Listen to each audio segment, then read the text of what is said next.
All right, so we're going to talk about Chapter 2, Philosophical Foundations of Curriculum.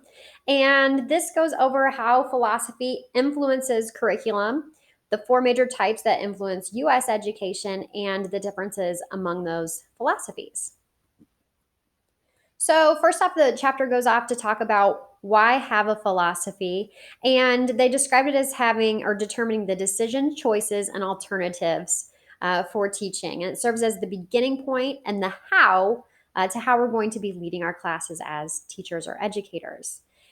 Talking about philosophy, you might not have a specific one that you hold true to, but it's your own views and beliefs. But then we mix those from the past and we pull from what's already there before us. These aren't necessarily new ideas for every teacher in their classroom. We had some great thinkers from before our time that came up with these ideas and these philosophies that we kind of pull from and created what we know today's education as. So they went over the major philosophies that are listed here, and we talked about Plato and Aristotle and their ways of thinking. Idealism, looking at that intellectual process and the ideas, whereas realism is having the human purpose is to think. Um, Pragmaticism, change, process, and relativity, and really exploring problem solving as opposed to just having something explained. The students are exploring things. And then we have extensionalism, which became popular after World War II in the US, and really saying that a person is defined by the choices that they make. And with this, there was not as many like standards or rules.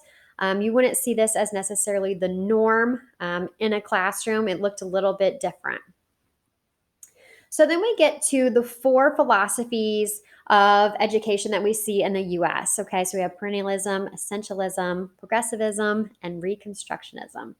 And as a teacher in a high school, I can tell you that I can kind of see a little bit um, of each of these for different classes that we hold.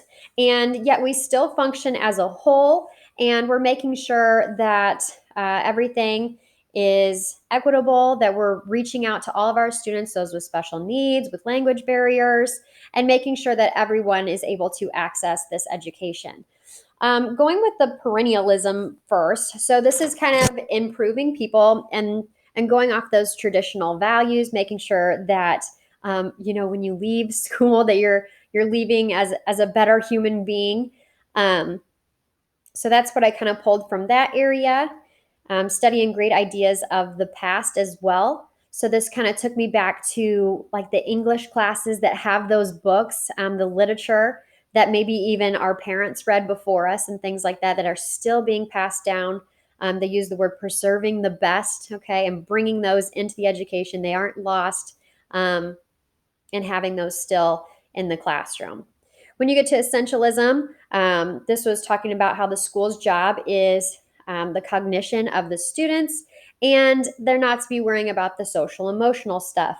Obviously, with our day and age that we're in right now, we know that that this does not always work for every student. We've kind of pushed past this, at least in our setting this year, to really focus in on those social emotional pieces with what we're going through in our world today. So this one was more of the focus on the curriculum.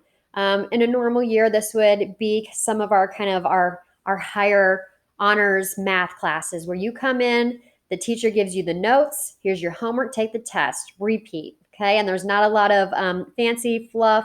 What do you think about this? So it's kind of giving you that stuff just as it is. No fluff is what I like to think of that as.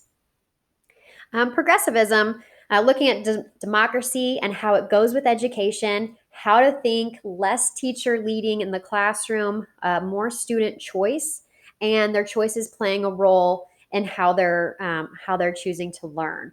So when I was in a middle school setting for a while, I saw this a lot with the science classes and leading them to the path you want them to, but having them create and be the one that is in charge of their learning and where they're taking that. With the Reconstructionism, you get even a little bit more liberal with the child centered and making society a better place, and having those students think about the issues that are going on today and being critical about them. So, this reminded me of our history classes that we have, or the government, and really picking apart what's going on now and having the students bring their own thoughts to the table. Why isn't this happening? We should do this.